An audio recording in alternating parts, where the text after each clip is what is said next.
Hey friends, Christy here with Little Roots Ranch, and it is January 2025, which is crazy. But it is, I believe, the 5th of January, and a lot of you are wondering, what can I start seedlings, or what can I start seeds for? And the answer is a couple things, but also not a lot of things.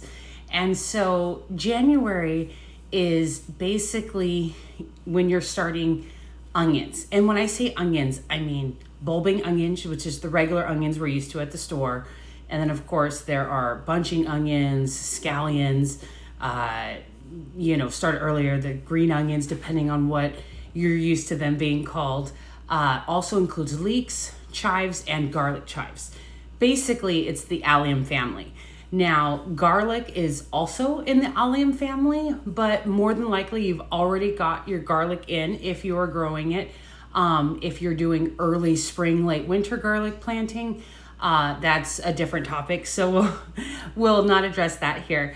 But basically, it is all of the onion family, with the exception of garlic, of course.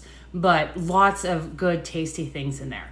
And the cool thing about onions is that they're so fun to grow, and they're so delicious, and in most foods, recipes, things like that, there's a lot of use for them. And if you buy storage type, those are excellent for storage. And so that's really awesome, all around, right? But there's a few things I want to tell you about starting onions, and then I'm going to talk to you a little bit about starting onions and all of that stuff.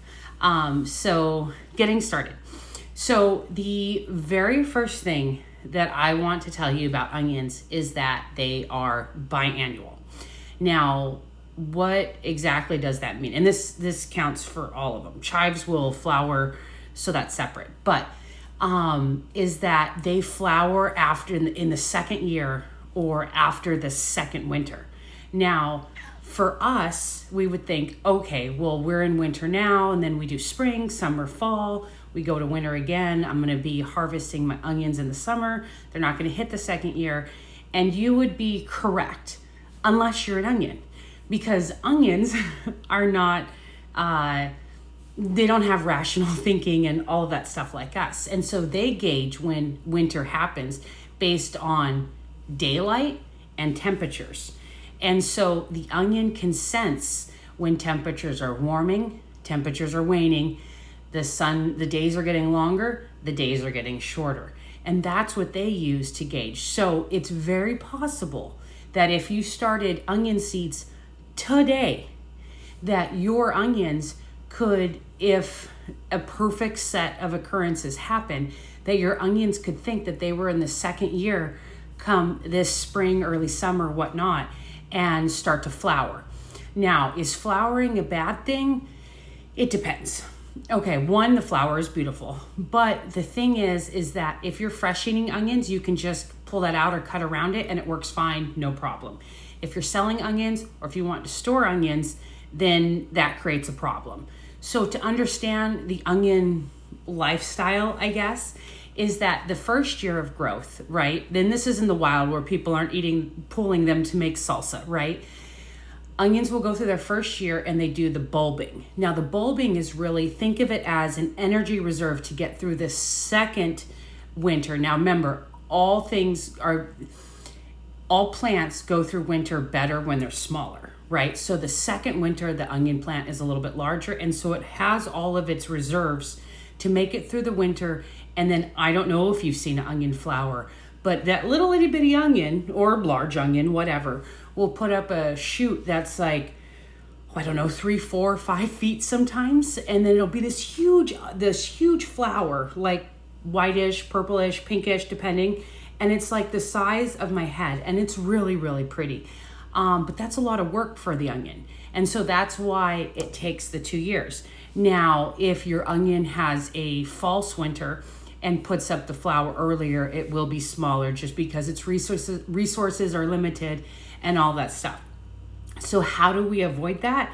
Consistency, meaning that in the house, it's pretty easy to keep a fairly consistent temperature, whatever temperature that may be. It's, we all or generally have heating and things like that. Whereas outside, the temperatures can be very different. And a good example of that is if you use a heated greenhouse, for instance, and like I have one. It's 6 by 8 feet. I got it at Costco. But if we have a stretch, like where it's going to be cold in the beginning, or cold-ish, not as much as the rest of the country, but coldish at the beginning of the week. But let's say after that, we have a stretch of 5 days where it's really sunny. Now, the greenhouse itself harnesses that power of the sun. And I'm not talking about overcast weather. I'm talking about sunny sun weather. And that greenhouse can easily reach temperatures of 100 degrees if I don't properly vent it. And so if that happens, and then we go back to the cold again, the onion's like, you know what? I recognize winter, I recognize warmer temperatures, and I recognize winter again. And so it's really important to keep your onions at a fairly stable temperature. Also the same with daylight, because all of the onions up here in the Pacific Northwest, we are likely growing day neutral or long day onions. And that is because the onion has a trigger, depending on what type of onion it is, of how many hours of daylight until it starts bulbing. Now in the South, where their days are shorter, they have a lower, I don't actually know the amount of hours because I don't live there. But if you take the onions that grow well down there and put them up here, they will start bulbing well before their root system is developed. The sun is coming out. It will not work. And if you take our onions and grow them down there, they will simply never bulb because they don't get the hours of daylight that we get. All of that aside, make sure you get the right onions. All of that aside, the ultimate point is that you want to try and keep equal-ish temperature and sunlight, or artificial light if you're starting it inside, which most people are, or starting it by a window or a dining room table, or however you start your starts. If you're using an artificial light, best practice is set a timer or have the same day or same time every day. I usually use 8 p.m. because I'm always up at 8 a.m. and I'm always up at 8 p.m. And so flip on the lights, flip off the lights. So that's the one thing that I wanted to share with you. The second thing, why am I forgetting? It was onion specific. Oh, I want to talk about the actual seed starting. Now, a few things to note about onions is that they are really easy to start and they are really easy to grow. And then some folks struggle with the actual bulbing. And a lot of that can be taken care of with making sure you're starting them right. Now, to back up a few steps, I did want to make sure if you're a new gardener that you're aware that there are 3 ways to have onions growing in your garden. So the first one, which is what we're talking about today, is starting seeds today, right? And that includes onions, leeks, all of them, right? Is starting seeds today or January, whatever. Even early February is okay. But I would get on it sooner than not. And I will go into the actual process of that in a minute, but I just want to talk about the other 2 ways. So there's that. Then we have the other 2, and they're semi-similar, but they're a little bit different. So there are bulbs and sets. And basically the bulbs are, like a cocktail onion. I don't know who drinks onions, but whatever. The cocktail onions, the little ones, and they seem like they're kind of dry, but like a mini onion. And you usually find them in mass in like a bag, probably $5, but the size of like a good sized popcorn bag. This is the worst description ever, I'm aware. But anyway, so those are an option. I'll be honest with you.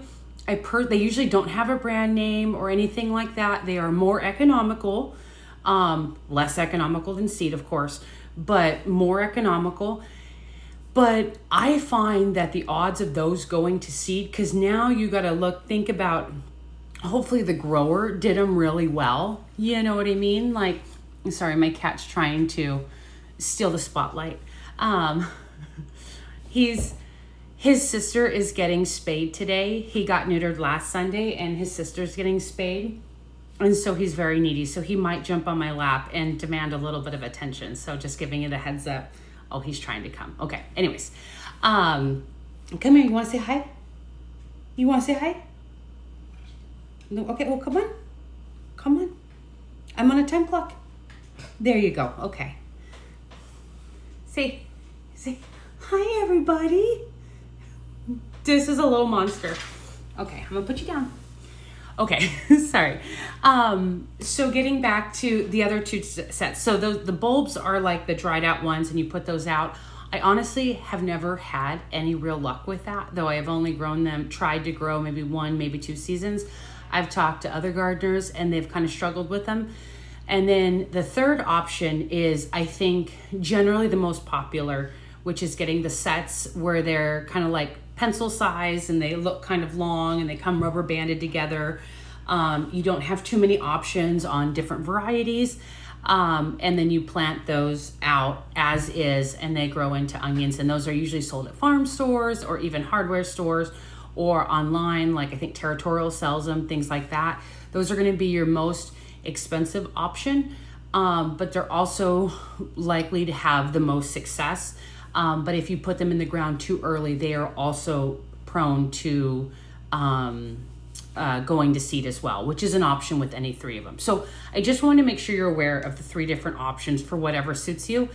You can also try your hand at doing both, starting seeds and buying the sets until you get your onion legs, or kind of compare and contrast how big the onions you can grow, because growing really large onions is kind of always the ooh, look at me part of gardening. And it's so, it feels so good when you're able to pull like a huge onion out of the ground, and it just, guess who's back? Being able to pull a huge onion out of the ground. Okay, so now those are some best practices with onions. Remember, consistent temperature-ish, consistent-ish temperature, consistent-ish light, right? And don't put them out too early. So that's that part. The actual starting of the onions, seeds, and again, onion includes the leeks, bunching onions, whatever. So when you get the seeds, which you can pick whichever kind, you can go for fresh eating. Most popular in our area is a Walla Walla, but you're not really going to be able to keep that beyond a few weeks, or generally for certain a month or something like that. They have a superior taste, but they're not a storage onion. So a lot of folks will grow a sweet onion as well as a storage onion to kind of accomplish both things. And so you got your seeds, and you can really start the onions in anything that you want. They are fairly easy to get started. The bulbing part is always the difficult part. But, if you have like a 10 by 20 tray, put some of your seed starting mix or potting soil or whatever blend that you like to use, whatever growing medium, and you can just sprinkle the whole thing with seeds. You can do little rows, like furrows, maybe spaced 3 inches apart, like maybe an inch wide. And depending on your growing ability, you might want to space them less. Like on average, if you're brand new, maybe 6 seeds per inch is always a good number to root for. If you have the ability to make sure that all of the correct nutrients and the watering and all that is happening, you can go a little denser. It's really up to you. There is some looseness in gardening, and it generally all turns out well. But you're going to go ahead and plant those seeds in whatever you're using. And if you don't have the 10-20 trays, they make those little cell ones where they come with a different, like 12 cells or 30 cells, 50, 72 cells, whatever. There's also a lot of folks I've seen use pie tins or even yogurt containers, whatever. It's really up to you. Just make sure they're draining, because otherwise you get like a lake in the bottom. But put your onions in there, and then make sure and keep it slightly moist. Now you don't want it, no flood, no swamp, nothing like that, but slightly damp. And depending on the temperature that you're keeping them at, for germination, you want to keep them a little bit warmer. And then to control the growth, you want to have like maybe, your household temperature is fine, but ideally just a little bit lower, like maybe high 60s or something, like if that's bearable or whatnot. And the reason is that you don't want them to grow too fast and too strong. and you'll start seeing them pop up. And oops, sorry, I had my low battery warning popped up. But you'll start seeing them come up. And one thing to note is once they get above like 3-4 inches or so, you actually want to cut them or give them a hair trim. Cut them back to about 3 inches. Those tips are edible, by the way. But you cut them back, and there is different schools of thought versus cutting them, not cutting them, whatever. You can pick whichever one works for you. But ultimately, it doesn't make that big of a difference. It's not like you're not going to have onions if you trim or if you don't trim. So go for it, whatever you feel. The problem is that you don't want them falling over. And that's something that is really important. Onions in general, once the neck, which is right by the bulb or lack thereof, falls over, it terminates those growth hormones, and you're not going to get a large onion, unfortunately. So that is very, very important. Do not allow your onion until it's ready, and it'll do that on its own. And that's actually how it lets you know that it is ready. But at the baby stage, don't let it fall over. So it's just easier to give it a trim. It's cute to do and all that stuff. Now you're just going to keep an eye on your onions, leeks, whatever, until they reach the size of a pencil or a straw, whichever one, but they call it pencil sized. And depending on the weather, if we're moving into consistency and however many hours of daylight or whatever, and you're at that pencil size at the base, then that means that you're ready to transplant them out, and that's when you transplant them. Onions, you plant them fairly shallow as you can, really, because you want them to be able to open up without the pressures of the dirt. And the leeks, if you want that big white shank, you want to bury them. So just the little tip is popping up. And don't worry, it's going to look like you will hardly see them after you plant them, but it's a-okay. And then of course, chives and all that stuff is planted just the same way as the onions, so barely planted. But anyways, so if you're really itching to start growing stuff and you decide that onions or onion family is right for you, find a nice place with some light in your house or artificial light or a heated greenhouse. Try and keep the temperature and the sunlight stable-ish, and have fun growing it. And then late February, we'll be able to start a little bit more stuff. As far as starting other seedlings, I know that everybody has their own boundaries that they like to push, or their own microclimates, or their own abilities like heated greenhouses and such.